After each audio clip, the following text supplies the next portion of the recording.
Hello and welcome to another edition of the Fatu Network News Review Program. I am Fatu Kamara and thank you very much for joining us. We're going to take a look at the newspapers first, and when we are done, I will be talking to Papa Fal, who is part of the December 30th crew. Will be here to talk about what comes to his mind today, especially after the bodies were handed over to their families this morning at the Ministry of Justice. We will be talking about that, and after that I'll be talking to Keba Sise, a Gambian based in the diaspora who is here with us in the studio. I'll also be having a conversation with him.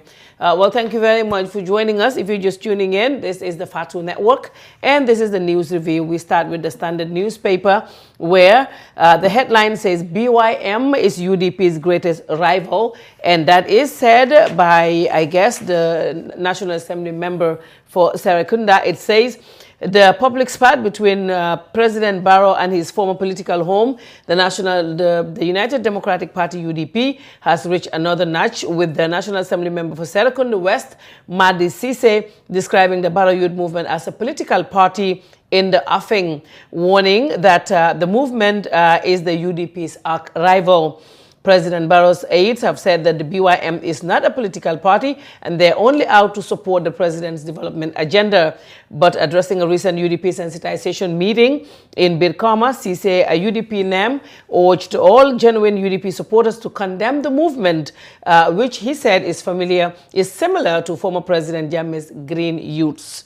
Faraba trial discontinued. That is another issue that's making a big burst on Facebook and on social media, on Twitter, on Facebook, and a statement has been issued by the Ministry of Justice, but the State House issued a statement to say, to inform the general public that His Excellency the President Adama Barrow has accepted an appeal from the community of Faraba for the discontinuance of the prosecution of the officers of the Police Intervention Unit, as well as civilian standing trial for their roles in the unfortunate Faraba Banta incident of June 2018. A press release has also been issued, and we will look at that later after the newspapers. Families pay tribute to slain coupists, not sure that's the right word, coupist, as they receive remains today. That's also on the Standard. It says the remains of the 3 men killed in the December 30th attacks in the State House will today be handed over, and that's actually been done today at the Ministry of Justice. Chongan preaches reconciliation after more startling revelations. That's Ibrahim Chongan. He was the first to testify at the TRRC at the Dunes Hotel. So he was testifying about everything that happened and what he went through in the early days of the 1994 coup d'etat. And that's the Standard newspaper. The Point also has Chongan ends TRRC testimony with forgiveness. That's also on there. And FIFA to invest $6 million in Gambian football. It says the president of the World Football Governing Body, FIFA, has promised to support the Gambia by injecting $6 million for the development of Gambian football in 2019. That's also on the paper, and families remember December 30th victims. Still on the Point newspaper. And on the Voice newspaper, we are not feeling your development agendas. The CRR communities tell President Barrow. That's on the Voice newspaper. It says that some concerned citizens of the Central River Region CRR have reminded President Adama Barrow that it is not all right in their communities. They're saying that the few concerned citizens who spoke to the Voice newspaper in an exclusive interview said they are not feeling coalition government's development agendas. And fallen heroes of December 30th remembered. That's also on the paper, the Voice. President Barrow pardons 5 police officers, and Chongan implicated ex-captain Yankuba in TRRC. That's also on the Voice newspaper. UDP ready to hand over to youth. That's also on the paper. And on Foroya newspaper, Sana Sabali, Sadibu Haidara were tortured in Mile 2. That was said by a witness, and this was during the TRRC, I guess. Okay, let's just make sure that's what it is.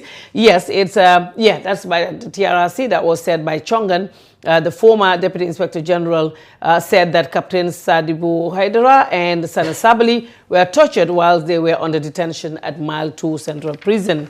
And still on the foreign newspaper, Magasi denies receiving funds from Barrow Coalition. That was when the president came out to say that he actually gave out some money during the parliamentary election. So some MPs are coming out saying, no, we did not receive anything. And Magasi is also denying receiving funds from Barrow Coalition.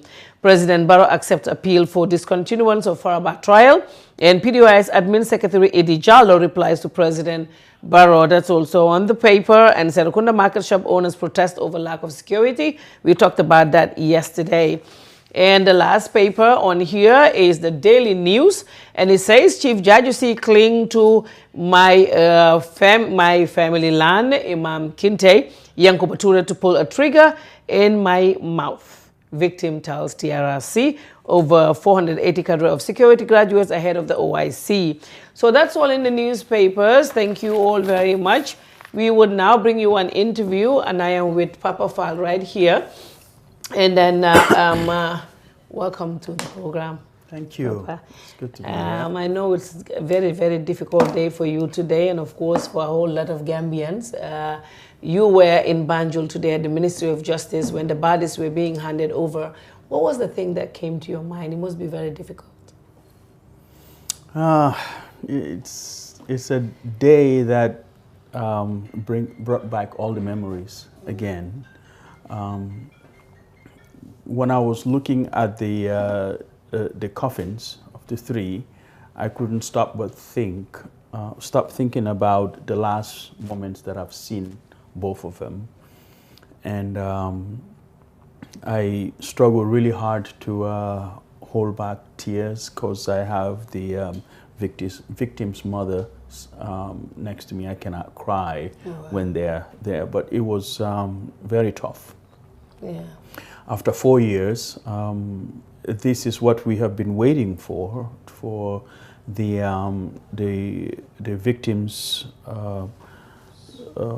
Alaji Jaja Nyas, Lamin Sane, and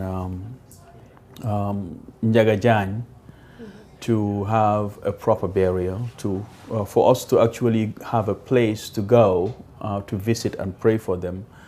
And I think that what the government did today was respect the family members of these fallen heroes. Mm-hmm. Do you think this would kind of bring a closure to family members who have been, some of them have been here, and today was a good opportunity for friends and family members, especially those in the diaspora. They were here today to witness that at the Ministry of Justice. Do you think this will bring a closure? To a certain point, this is a wound that will never heal.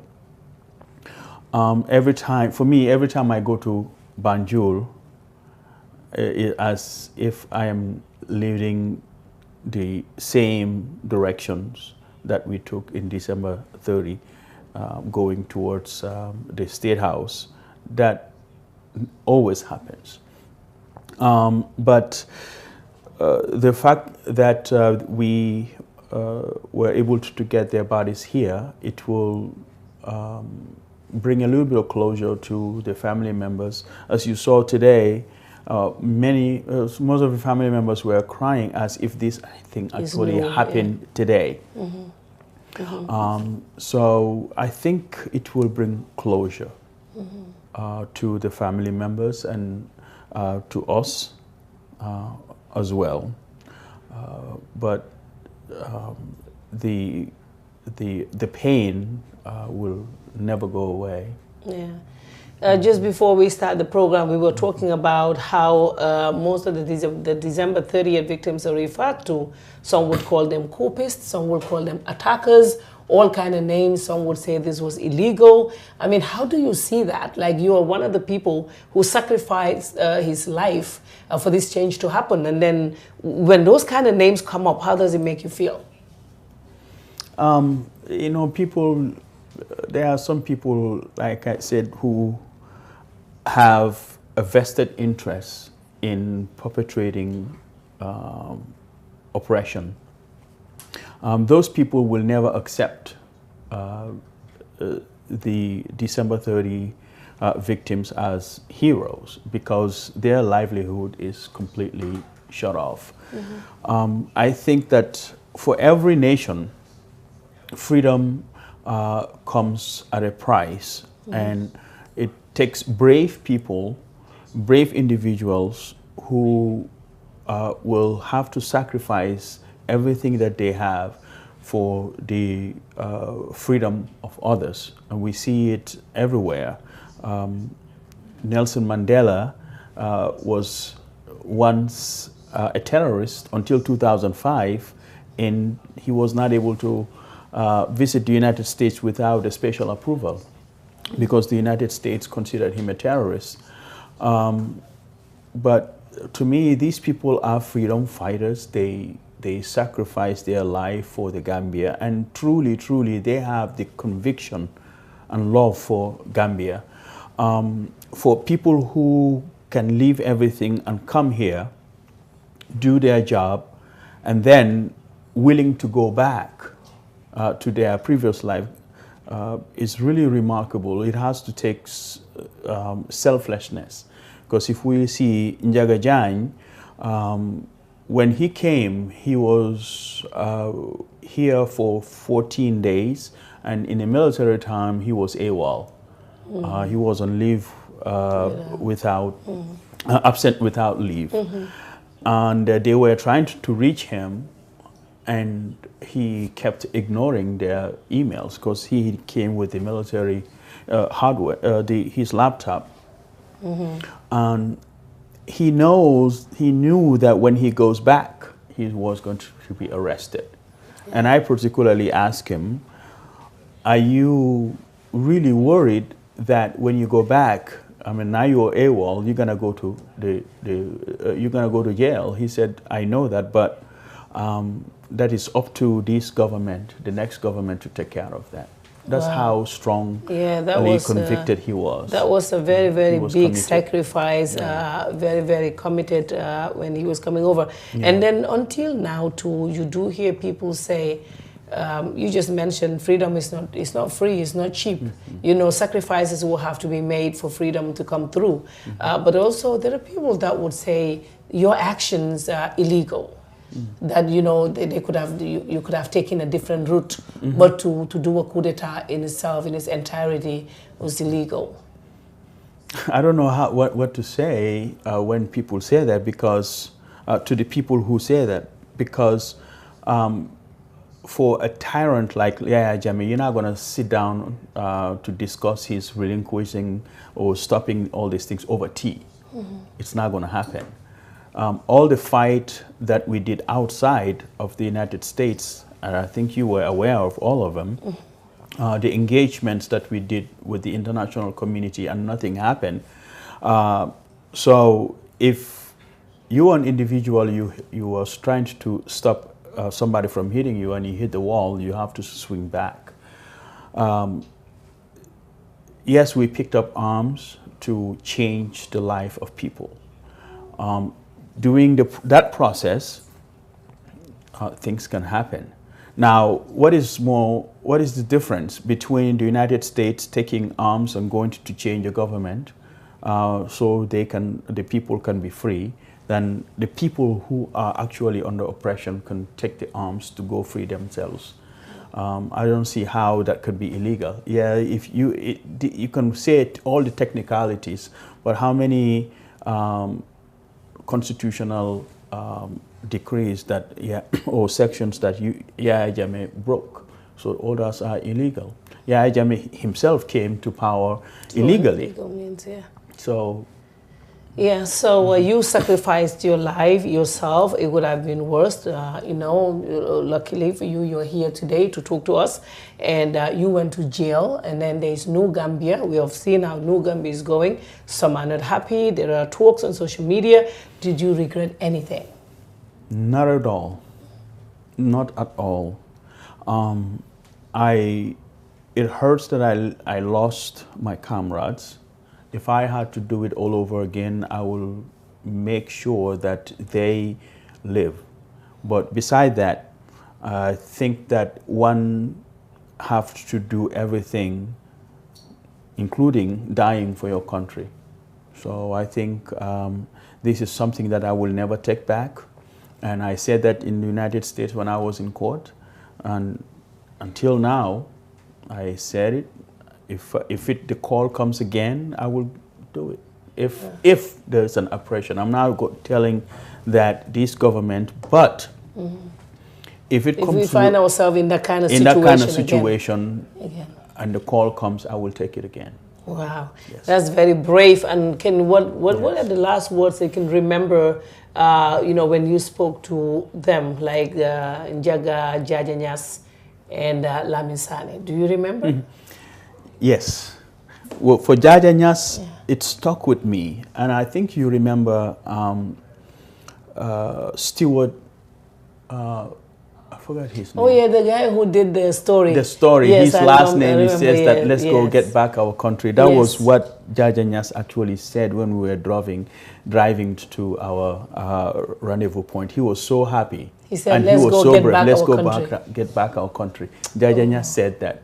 Ndaga, I remember when we were regrouping.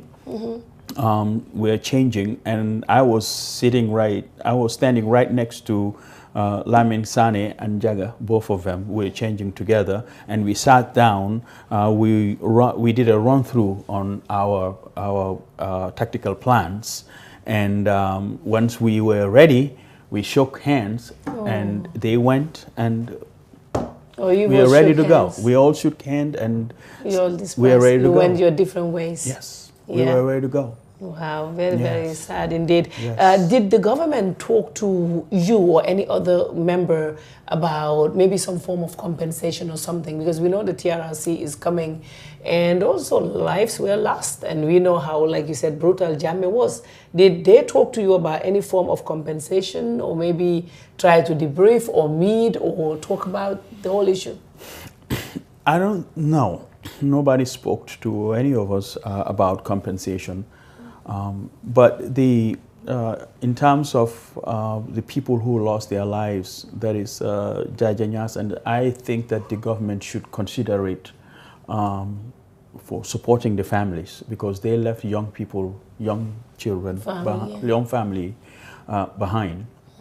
And it's with them gone, those families, I'm sure, are struggling. So the government really need to, I'm not saying directly to them, but through the victim center should help them. Yes.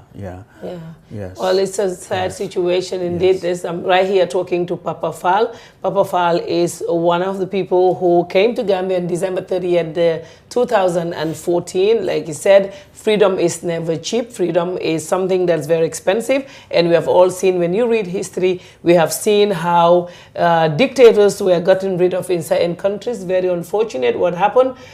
3 young men ended up losing their lives. Today, their bodies were handed over to their family members. So what's going to happen in these 2 days? I know tomorrow there's some other program. On Friday is the burial. Friday is the burial. Friday at 11 o'clock at Imam Babali's mosque. Yes.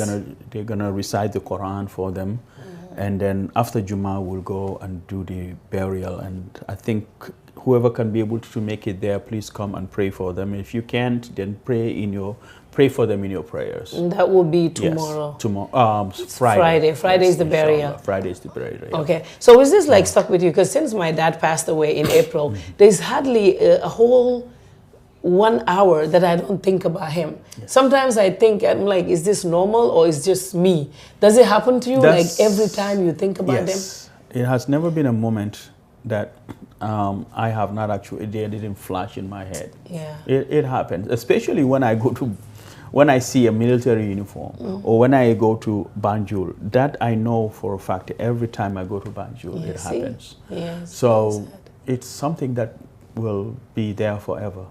Yeah. Well, thank you very much, Mr. Fall, for your time. Is there anything you would like to tell the people listening? There are a lot of good comments here, people saying we were proud of you, you're a hero, all the good comments coming in. But what is the last word that you would want to tell Gambians and those in the diaspora?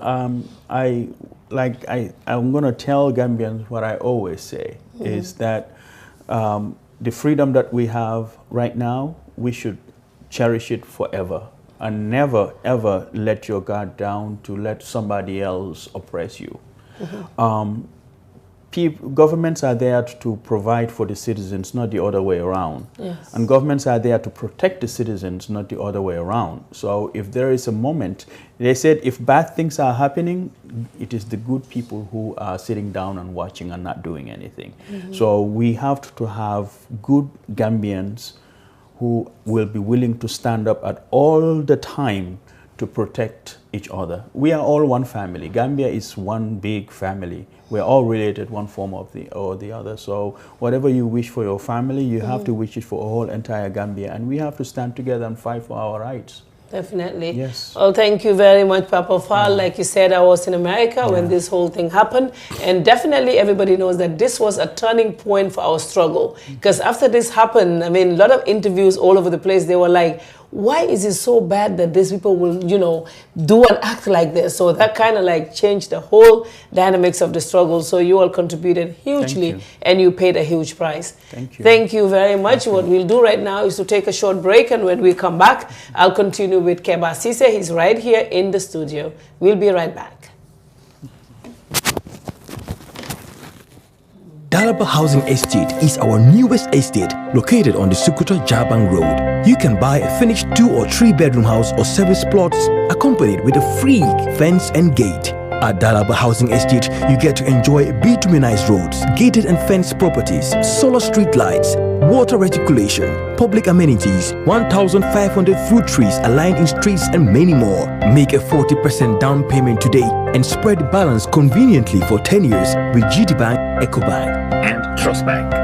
Terms and conditions apply. Wait, this is the best part. We are giving a discount on outright payments. For more information and exceptional service, please call our office line on +220 4410 Better still, call us on mobile or via WhatsApp on +220 376 2333 or +220 776 2333. You can also visit our website on www.tafafricahomes.com. TAF Africa Global. Our experience is global. Our focus is Africa.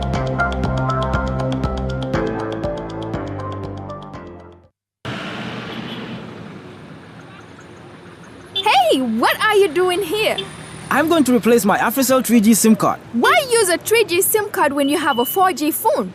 Replace your 3G SIM card today for the real AfriCell 4G SIM and receive 1 GB of internet data for free. Really? Yes, get 1 GB for free just by replacing your SIM card at any AfriCell outlet with no loss of contact. The cost of bundle from the 3G SIM card is the same for the 4G SIM. And guess what? With the 4G SIM card, you can also connect to the 3G network as well. This is so cool. I'll replace my 3G SIM card right away to the real 4G SIM and receive my very own 1 GB for free. From AfriCell, it's always real and it's for free. Where AfriCell goes, no one has the speed to follow. Well, thank you very much for joining us. If you're just tuning in, I am Fatou Kamara, and this is the Fatou Network News Review. I was right here talking to Mr. Papa Fall, and like I said, I have another guest in the studios, and I did mention about the press release from the presidency yesterday, and the Justice Ministry has also issued a press release to say that they actually raised concerns over the recent press release from the Office of the President about the discontinuation of the prosecution of the Faraba Banta PIU5 and others, and they want to inform the general public that the said press release from the Office of the President should only be regarded as conveying the President's support to a request by the affected families in Faraba Banta. And right now I have Keba. Keba. Hi, Fatou. How are you doing? A very tangane. Léegi ñu gis la léegi ñu gis la nga sànni pétard yeeg yooyu noonu kañ nga ñëw Banjul ni ñëw na dem ak Keba trop meka so bi du bàyyi mukk ma ne ko soo mag bii du bàyyi mukk waaye léegi yow ñëw nga you are in Gambia xam naa ne doo fi dee géej waaye definitely bii yoon affaire yi change na dynamics yi change nañ ñu ngi gis luy xew power struggle noonu lañ koy ooyee loolu yëpp mu ngi fii yow naka nga gisee bi nga ñëwee parce que xam naa ne boo nekkee Facebook moom da nga defoon ne tey rek dëkk bi toj nga ñëw dugga fii nga ne waa luy xew nii sax ok man ni laa ko gisee moo ñëw si biir dëkk bi right dëkk bi Gambia is very peaceful te loolu lañ xeex for like 22 years pour ñu mën a am peace mu ñu am ne freedom of speech am na and then obviously dina upload Barrow pour jox nit ñi suñ jaama bu ñu am right now nit ñi di doxi seen soxla di def leen ne but then again démocratie ñëwul si loolu rek because dëkk bu mel ni Gambia ndox sax mënuñ ko am you know courant the same thing so it's a problem I mean right now president bi focus si anything lu dul campaign politicking instead of mu jël focus am yëpp def ko si development in Gambia right now because of loolu lañ bugga defu ko lu moo def rek moo nekk ne di sànni wante di sànni Ousseynou shot Ousseynou tam di fire back so when you have like the most two powerful people leading a country and these people are fighting you know over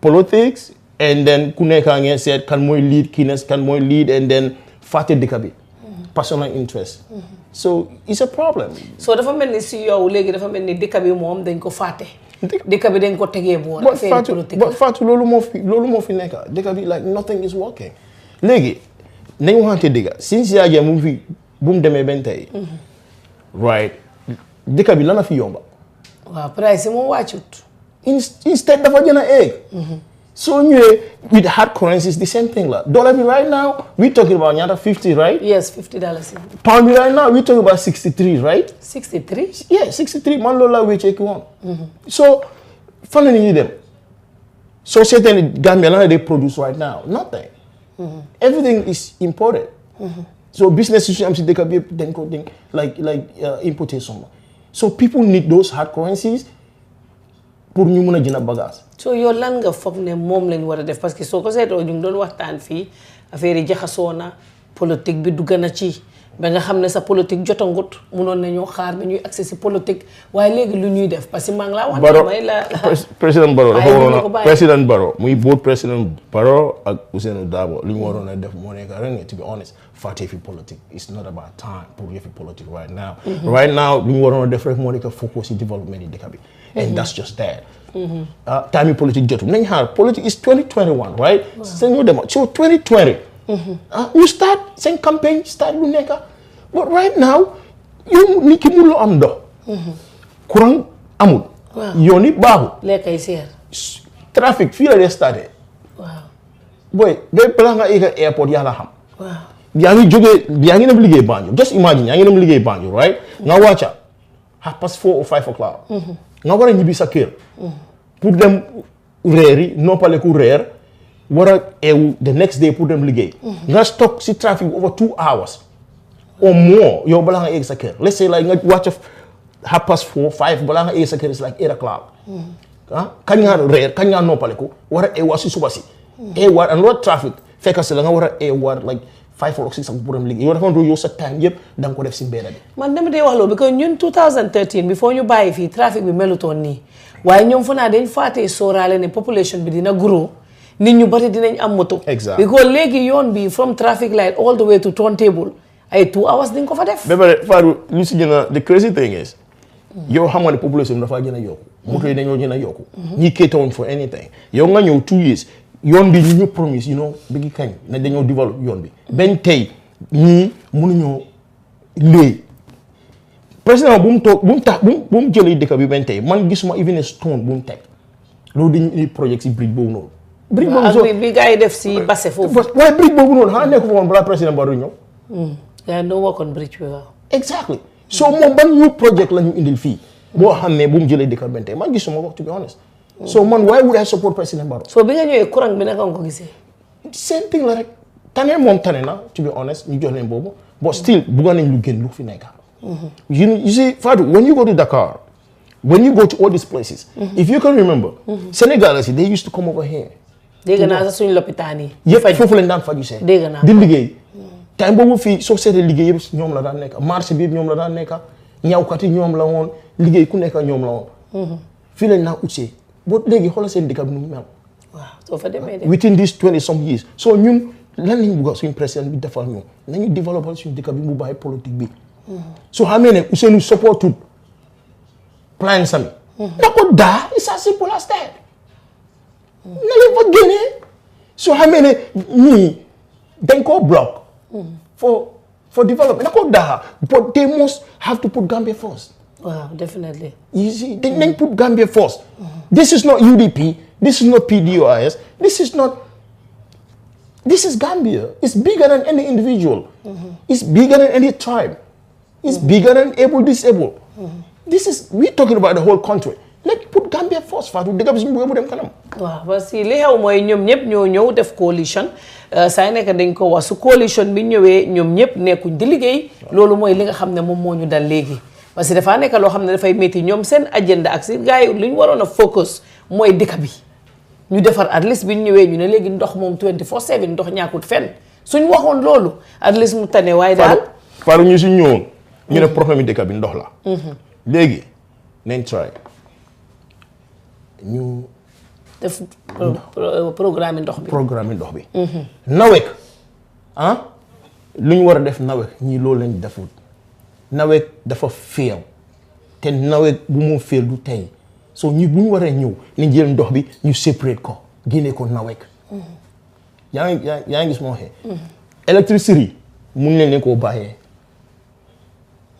so gis nga suñ defoon loolu dafaa dem but nawek itself alone mënut a amee ndox responsabilité courant ak leneen du dem dafa bari si ñoom te mënuñ koo def ba pare nga boole si corruption bu nekk di dem yëpp si dëkk bi du dem moo tax dara demu fa so yow ñii kon lan lañ war a def léegi parce que fu mu ne time a ngee dem ñaari at toog nañ ko fu mu nekk nii bàyyi su ñoo ne 10e ba dugg nañ ñetti at léegi li ñu war a def parce que dafa mel ni affaire bi daal affaire yi power moo xeex power moo fa gën a nekk ni ki dëgg président Barrow daal lu mu war a def su doy ne man la waaw right I'll be very brave mooy ne vice président bi si boppam laa ko njëkkee nga daaxa ko because moom supportu suma agenda moom ni tamit supportu suma agenda right balaa maa nekk fii di throw shots every day di gaaruwaale président vice président bi di ko wax lu noonu disrespect baa ngi bari like dama ko ma génne léegi tam na nit ñi bari tam dañ foog ne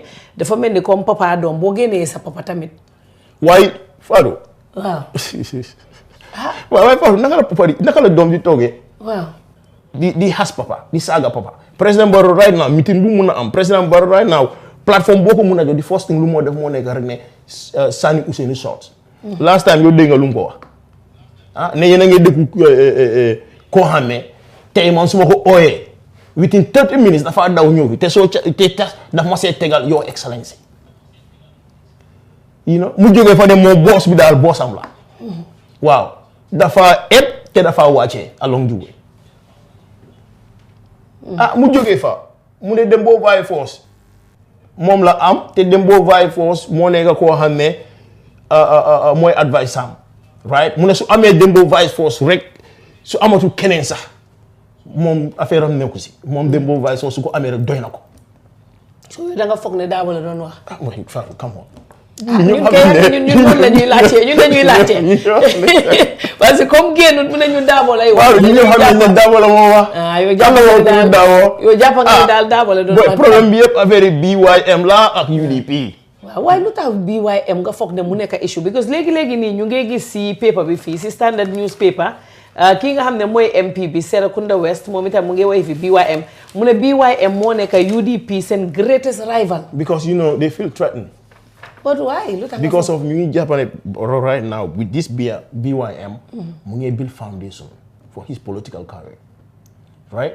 So with BYM job yi ñoo def nii yu ñu war a def si lu ñu wax BYM yi ñoo def ak Barrow lu mu leen a phone and everything so loolu Barrow bés bu mu demee pour taxaw pour launch on political party so BYM bi mooy ne rek moo ko indil crowd bu mu soxla. moo ko indi lu nekk bi bil na structure bi ba pare bil na foundation am so ñoom gis nañ loolu so ñoom moo tax ñoom si UDP why not yow nga indi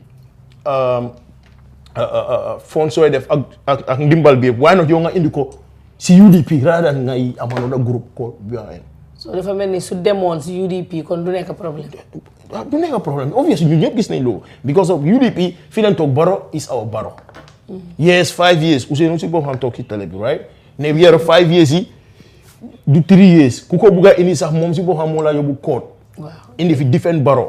si lu nekk nit ñi wax si MOU bi mu ne loolu du fi nekk 5 years. so in turn ñu gis ne Barrow rek mu ngi mel ni daf ñu bugg a jàmfaa si lu gars yi dee wax léegi and then UDP seen boppa ñoo nekk di call for 3 years. léegi waaw ba pare bugga nit ñi xeexal leen xeex boobu nag man bokkuma ci de. déedéet kay bokkuloo man bokkuma ci de parce que soo gisee bokkuma ci sax. waaw ñaari affaire am. man tey. dama ko wax. su dee ne ñaari affaire rek a fi sës. muy Barrow ak UDP. su dee ne ñaari affaire yi ñoo fi sës. man si Barrow laay dem. waaw lu tax. because of at least. Barrow dafa indi inclusivity. Barrow is open. to everyone. waaw yow gisoon nga ko sax. waaw man ko joxoon benn jersey. waaw xam nga buñ bind Barrow. waaw yow la woon Arsenal jersey. yaa ko joxoon Arsenal jersey. waaw Barrow si doore mi ñëpp a ko bëggoon ndax du. waaw si beginning. si beginning ndax du parce que Barrow ñu ñëpp ñoo ko support. yow gis nga diaspora bi yow ñoo si ñëpp a ko teg parce que ñëpp a contribuer pour mu toog. because against Yaya Jammeh obviously we will go for Barrow. any day. so léegi ñu ñëpp ñu support Barrow def lu nekk ñu am yoon si moom yaakaar. ne kii de su toogee waaye nga foog ne moo change because man Barrow bi mu ñëwee nit yëpp ñu ngi doon wax ne kii moom is very humble person mu ngi noppi amul problème ñu ngi wax ne du sonal kenn but then lan moo change. waaye Fadou what soo changed? amee Fadou soo yow soo ñëwee waaw. yow amuloo benn experience si administration you don't even know how it works right yow I mean ni ku eew loo njëkk a def da ngaa ñëw indi sa bor ñu laa support ñu laa advice ñu jànga ñu experience ñu xam dëkk nu moo doxee waaye yow doo jël sa nit ñi sa clan yoo xam ne ñii comme yow lañ jànguñ xamuñu dëkk di doxee nga indi la sa bor ñooñu lan lañ laa advice lu ñu laa wax so président Barrow number one man wax naa ko ba sona information sax bu even information sax pour ñu génne ko si dëkk bi problème la press secretary boobu noonu moo gën a incompetent wax naa ko nañ ko daxa man maa ko wax de su ma yoon nekku si wax naa ko ba sona kooku si boo xam ne nañ ko war a daxa parce que kooku ami boo ñëw li nga bëgg ñu daxa bari na di ko wax suñu dëkk bi naam li Fadou boo lii Fadou dañ bëgg lu gën si dëkk bi lañ bugga Fadou comme tey yow la gën a économie na first class business class la économie moo la gën a sooy tukki man kay na business bi moo daxa di waaw exactly ñu toppatoo la ba nga àgga lii lañ bugga suñu dëkk nañu indi first class business class lañ bugga su ñoo indi nañu indi ñoo xam ne mun nañoo amee dëkk bi Barrow kenn bañu ko su amoon nit ñu ko soraan ñu mun a amee dëkk bi yore dëkk bi waaye nit ñi dañ ko support waaye soo mel ni indi Ami Bojang kooku xamul sax lu moo def nga indi ñu Ahmed Bah kooku moom clan la so nga jógee fa nga indi ñu naka la trade naka la trade kii Amadou Sané nekk trade de non the other health moo nekk health léegi docteur Touré dëgg la ñooñu waaw suma xarit yaay la nag waaye xarit yaay la waaw kon bàyyil noonu de bu nekkee sa xarit yaay kon nañ waaye xam nga Fadou gis nga Fadou te doomam bi suma xarit la suma xarit bu baax la angate waaye nag Fadou issue bi mooy dëkk country first waaw when we say country first dafa war ne country first obviously di nga Gambia dafa ndaw ñu ñëpp a bokka suñ seetee su loolu dëkk bi du dem nañ seet loo xam ne mooy digga ñu di ko wax luy digga ñu doxal ko mu dem yaama waaye léegi yow sooy wax Barrow nag léegi ne ko lan la war a def parce que dëgga nit ñi yu bari dañ ko dee wax comme li nga ñu ne ba ñuñ Barrow waaye liñ gis muy xew waaw waaye Fadou dara moo doxu si dëkk bi su dëkk bi doxul da nga def changement soo ko waxal loo ko wax ko lu tax bi doo def changement lu tax doo change because of Barrow tey sala cabinet yi Barrow bi waaw xoolal cabinet bi rek de ñoom Ibrahima Silla fa nekk ñoom Batambedu ñoom kii Ibrahima Silla waaw Ibrahima Silla bu mu nekkee GRTS sax waaw lu mu fa def programme yu ees ñoo woon na waaw ban programme yi xoolal GRTS programme yu ees yu Fatou Network muy Fatou Network sax mu is even bigger than GRTS so let's just be honest waay so yow nga ne Ibrahima Silla ko jëlee GRTS ni ki da ngaa seet history am kooku lan la def si media lan la kooku def si information lan la kooku def kooku lan la def. so GRTS change na fa lan la fa def. waa gars yi GRTS ñoom seen bopp ñoo ko wax ne change am na fa di ñu indi na programme yi es def na management bi bu correct xoolal seen téléphone yu bari yi ku nekk am postpaid wàññi na ko wàññi na gars yi seen bill yi waaw Ibrahima Sila su doon indi GRTS dara na GRTS waroon naa mel ni tey TFM GRTS waroon naa mel ni tey Fatou Network GRTS tey suñ taaloon tey dafa waroon a am programme soo xam ne nit ñi dañoo daw di taal seen GRTS di ko ñëpp an GRTS waaye fii tey GRTS kan moo ko def seen sax léegi after mu def yan vios lañ am sax seet ko so te Ibrahima Sila mu faa nekk sax kanay seetaan GRTS so nga demee kooku noonu from koo xam ne defu dara GRTS nga indi kooku def ko ministre what do you expect from that person waaye cabinet bi baax na di cabinet bi ñëpp a ngi fa di ak kan Amad Ba lan la def si tourisme Amad Ba tourisme yaa ngi ñëw di Fatou tourisme ñi ñëpp xam ne lan tourisme fees nañ fi tourisme ñi ñëpp xam ne 1 million a doo war a xam nga lan lu tax tourisme ñëwuñu woon waaw yaa jam bu fi nekk dictateur si it's just Fatou it's obvious ne tourisme dañoo ñëw dictateur su demee change su amee tourisme dañoo ñëw because dëkk bi mu ngi stable so yow de waaye Amad Ba moo nekk di liggéey da lan la Amad Ba def si tourisme man gisuma ko bi ko tour dañoo ñëw ba pare xoolal yéen ay Egypte area yu ñu daan dem yëpp dafa am problème ay Sharm el Sheikh ak yow ñu area yu bari dafa am problème so tourisme foog ñu dem dafa seeda so te Gambia it's just 5 hours 5 and a half hours so léegi ak kan nag waaye kon kan waaye léegi déglu kan a liggéey waaye am na ku liggéey kay si cabinet bi kon nañ moo léegi tourisme lifin bi de zone bi yëpp ñëw si tour lan la fa Amad Ba léegi cabinet yi Barrow laa wax kan moo fa foog mu am na kon kuy liggéey foog mu am ko faa liggéey kan mooy liggéey baataam bi doon fa suma mag la de waaye yow na feewul waaye na bàyyi rek di man nag suma mag la waaye na non suma Ibrahima Sile suma ministre waaye baax na suma ministre dafa war a bàyyi di defend Barrow nag moom tam si lu ne waaw moom lu nekk mu jéem a defend Barrow léegi nag waaye bi yoon dafa move di si li press release bi génn office of the president def si randu di dafa randu di mu ne ñoom xam nañ ne lii poor choice of words la rek bu president office bi use poor choice of word bu president office mu ngi ko jéem a defar waaw waru koo defar mu ngi ko jéem a defar waaye tam boo sam la di su bokkee si government doo fa bokk ba pare di ko yàq di si ba mooy number one advisor du Barrow right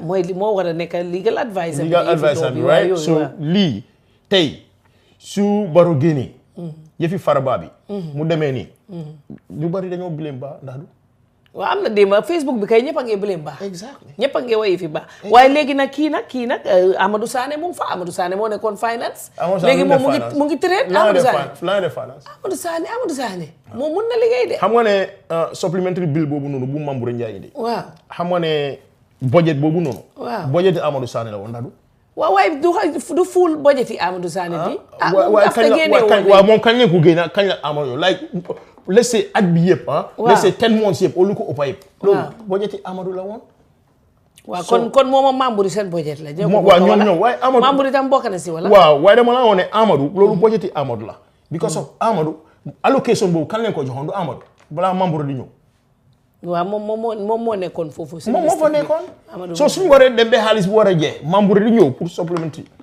fonds yi waaw waaye Mamboure moom léegi mu ngi liggéey kan Mamboure mel waaw non waaye Mamboure gis nga Barrow man headache laa dee am sax si problème Barrow boy seriously boy léegi wax ma si cabinet bi rek kuy liggéey parce que foog mu am kuy liggéey parce que gars yi ñu ngi fa ñii tamit ñu ngi fa naka la Lamine Dambun Diba mu ngi fa Lamine Dambun moo nekk agriculture moo nekkoon lands after léegi ñu yóbbu ko agriculture problème yi land moom su ma la ko waxee sa nga waaru man maa ngi nii sa am problème ay land déedéet sa land yaa ngi yow da ngaa jënd sa kër Fatou waaw pour nga jot kër sa problème la waaw lands office ñu ngi compile papers yëpp nii munuñ laa wax ne bii bu kii la munuñ wax bii bu kii waaye léegi mu ngi agriculture mu ngi try foofu agriculture dara doxu fa nga ñëw agriculture the same thing nga doo agriculture fii agriculture pharmacie dañu ngi wane seen gerte bi xaalis amul pour jënd ko exactly kañ la fi Ousseynou Dabo ñëw di wax lan food crisis a fi am waaw waxoon na ko so léegi lan lañ nekk di def si dëkk bi si famille ak ñaata fonds waaw waaye nag foog mu am kuy liggéey nag waaw ak ñaata fonds moo ñëw si waaw léegi wax ma benn affaire bu ñu fi def man gisuma ko de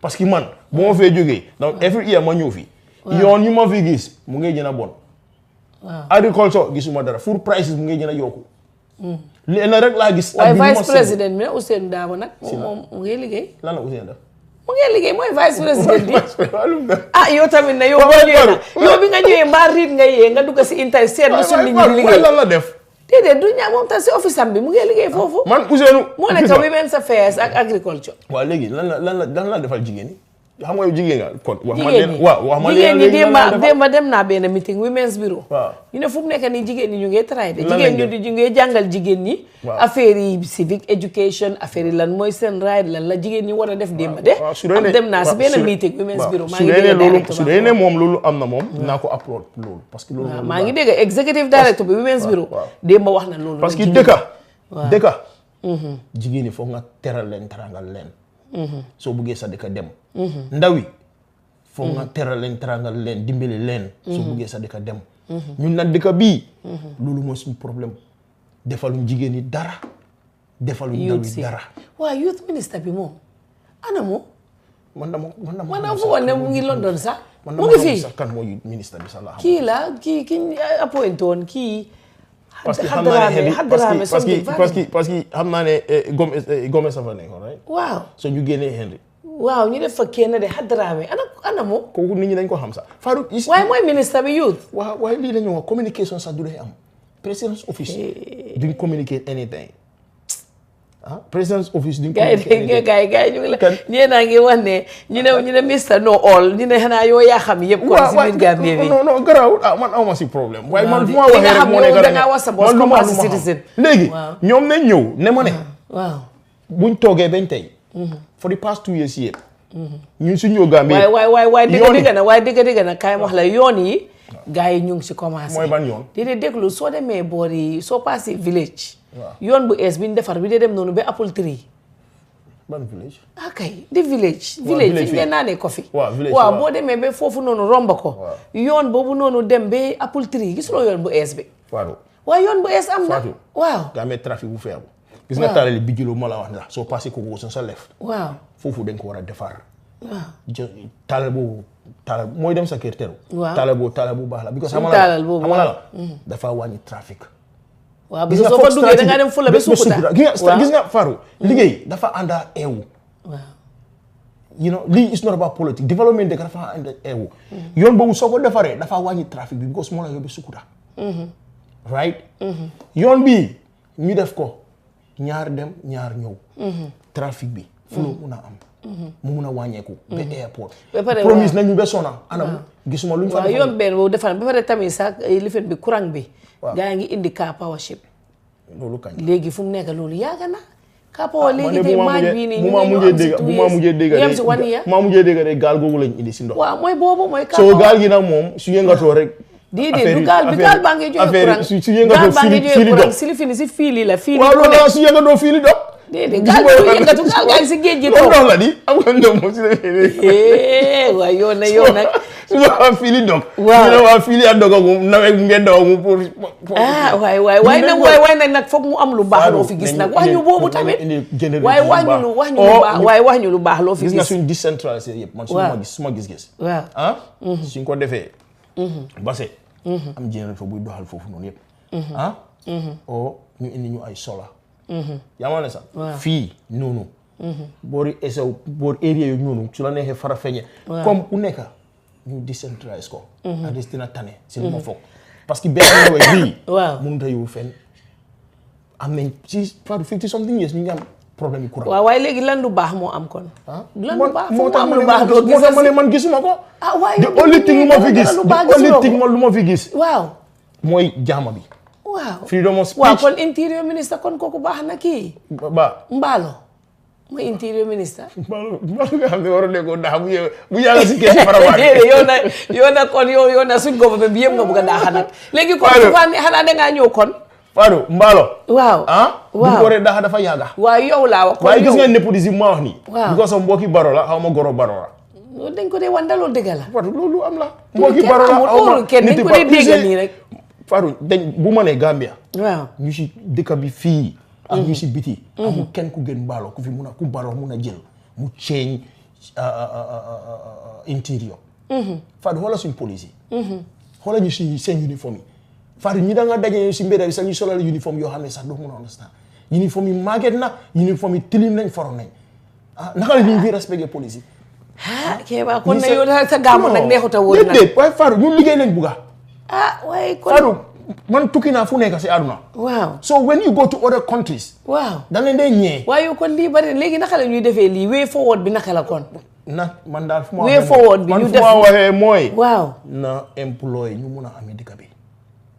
waaw ñu mun a amee dëkk bi ñu ko mun a dimbale dëkk bi dem kanam na employé ñoo waaw ñu tegee ñoo xam ne kii suma xarit la kii ñoo bokk UDP o kii ñoo bokk fii non dëkk bi dem kanam parce que doo mun a employé et caméraman boo xam ne xamu sa lu moo def sa network bi du dem bi loolu moo tax dëkk mu stagnant because of liggéey bi moo demut it doesn't matter how much funds la ñoo am from the west it doesn't matter how much investors ñoo ñëw si dëkk bi but as long as ñu teg place yi mënuñoo def seen liggéey dëkk bi du dem dafa stagnant and loolu moo fi nekka it's like everything dafa taxaw nothing is working so fu mu ne nii Barrow si boobam sax dafa mel ni dafa confuse amul way out waaw waaye xam nga tamit léegi nañu wax lii nii léegi Barrow dafa mel ni moom tamit he must be going through a lot seetal li muy daj moom tam xam nga ku nekk nit la tam su lii yëpp passé ñu criticize ko ñu wax ko lu nekk ñun ñëpp dañ koy criticize waaye léegi ñun tam ñu toog ñu xalaat for a minute nit la waaye Fatou xoolal lu muy daj yëpp foog la loolu sax dina bari si boppam bi waaye Fatou is painful it's very sad ba pare obviously Barrow si boo xam dafa go through a lot because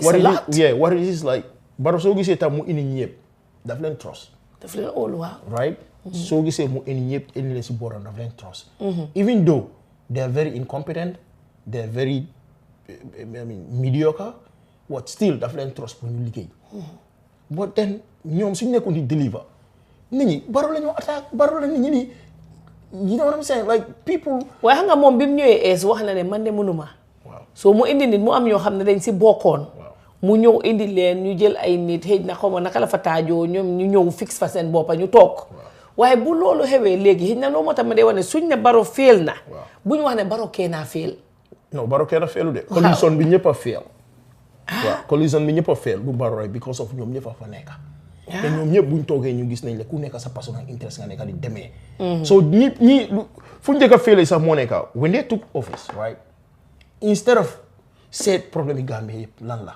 ñu teg ko I think loolu moo taxul ñu indi da think tank right waaw think tank ba think tank bi kay kenn xamatul affaire so right indi think tank bi right pour ñu seet problème yi Gambie yëpp nga xam ne xëy na ne problème yi ndox lii la problème yi courant lii la problème yi yoon yi la problème yi lii la problème yi ndaw yi lii la problème yi lii la ñu indi yëpp together right su boobaa ñu seet solution si ñoom ñu ne ñu start di si waxtaan ñu start di indi projects ñu start di dem benn di pil suñu dëkk bi but Fatou lii moo amul because of ku nekk dafa ñëw rek moom xam nga bukki bu yàgg a xiif bukki bu yàgg a xiif nga sànni ko ndawal xëccoo bi greed bi corruption bi so loolu moo ñëw ba nga xam ne xam nga dañ yaxa boo xam ne léegi pour ñu ñëwaat defaraat mooy suñu problème instead of Barrow amoon na opportunité boo xam ne benn président amu koon si dëkk bi because Barrow bu ñëwee Yaya Jammeh bu ñu demee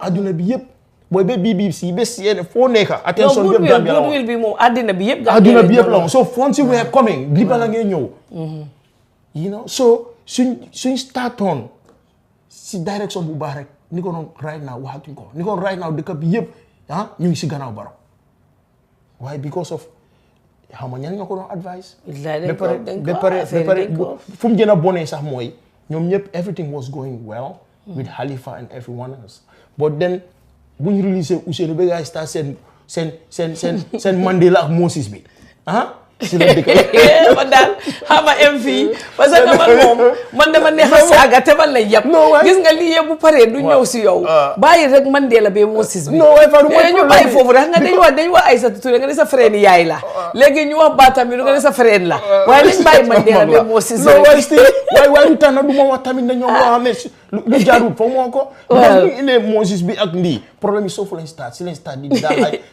daaxay di def yenn Ousseynou toog si télé bi Gambia UDP moomuñ Gambia ñëpp a si bokka mu toog ne waaw bu ñu ko def foreign secretary mu ne moom du seen kenn abroad koo xam ne yow doo waa UDP so si loo xam ne seen gis-gis bi dégg naa ko waaye seetaan déggul la si loo xam ne coalition it's not a UDP full government right yow nga ne doo yónni kan mu jël ambassadeur si ñëpp def leen gaa UDP so da nga fa ne fa la loolu moo laa woon ne moom interest UDP la njëkk a gis before country and it must be country before UDP Fatou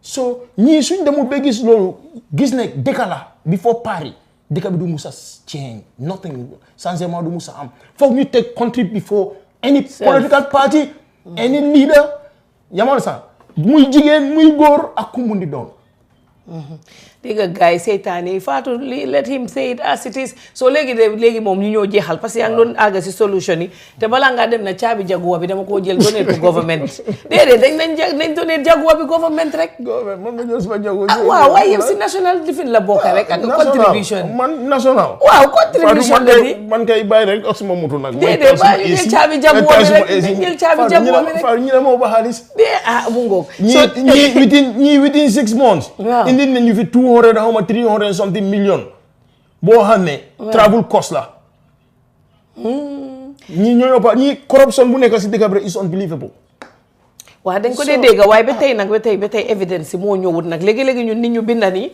ne ñu waaw li corruption dafa am lii ñu ne leen fan la naka la ana evidence duñ nangoo duñ ko wane Fatou xam nga corruption dafa am ways waaw right contracts yi ñoo nekk di allocate nit ñi dañ dee mun a am kickbacks right loolu daf day am si fu nekk balaa ma laa jox contract obviously war nga ma contract bi 1 million nga ne ma ma de contrat ga ngi nii de waaye dugalal soo dugalee mun nañ la koo jox waaye nag 200,000 or 300,000 bi dañu koo jox ñu def suñ poos yaa ma njaay de yaa ma njaay mu ne bu mu joxee jaguwa bi des maay jël jaguwa bi waaw sa sister so léegi nii la de waaw léegi Halifa Sallah nag mu ngi try de kan Halifa waaw Halifa is great waaye Halifa amul connection ak nit ñi I don't know why right Halifa amul connection ak nit ñi Halifa is a great asset but then Halifa amul connection ak nit ñi loolu moo nekk problème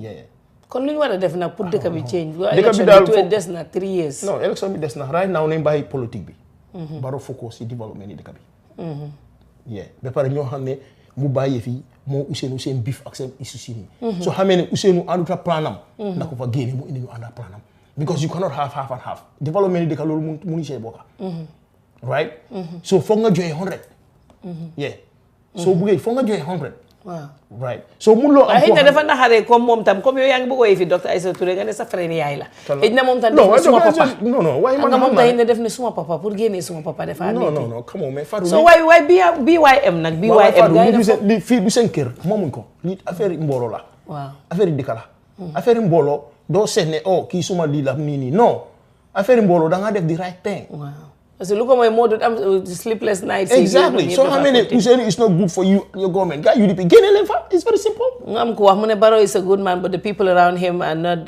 wishing him well kenn ne Halifa is too educated for the average Gambian so léegi BYM Barrow Youth Movement moo indi coow li koo waxal gars yi UDP ñu ne problème bi mooy Barrow Youth Movement man nag xale li Barrow Youth Movement yi xam naa leen waaye ba ma leen doon xamuñ ñun ñëpp xamuñ Barrow Youth Movement time struggle bi laa leen xam waaye nit ñi ne nag ñoom ñoo indi problème bi ñooy dañ leen war a génnee tas Barrow Youth Movement waaye ok man si suma gis-gis dëgg la Barrow Youth Movement bi moom moo warta am sax waaw Barrow dafa war a focus si dëkk bi mu développe dëkk bi warta am ay Barrow Youth Movement nag ay yii ak yëpp nonsense la na focus xam na ne projets yi ñu ngi fi dëkk bi xam nañ ko xam nañ plan yi dëkk map beeg fu ne xam nañ dëkk bi lu fi nekk Barrow du dof Barrow balaa moo nekk président war na Serekunda bi yëpp ba Banjul ba si kaw gi dem na toog waaw dem na toog fu nekk ma ne balaa moo dem toog sax balaa moo nekk président dox na fi benn daala mi jeex soo xam na problème yi dëkk bi waaye foog loolu tamit moom tamit def doon xaw a nekk stratégie pour moom tam mu taxaw bu baax parce que fu mu nekk ne nit ñu ngi wax even though moom génn a séngut wax ne dafaa taxaw waaye dafaa dem second term wax bi nit ñi defu ñu ñëpp xam nañ foog loolu moom moo taxaw ñu ñëpp xam nañ politique la Barrow soo gisee mu indi li bañ a bàyyi ñi yëpp pour lan la lu ma la wax la pour BYM bi nii mu ngi ko bilal foundation pour mu su amee partem launch ko mu taxaw si gannaaw ñooñu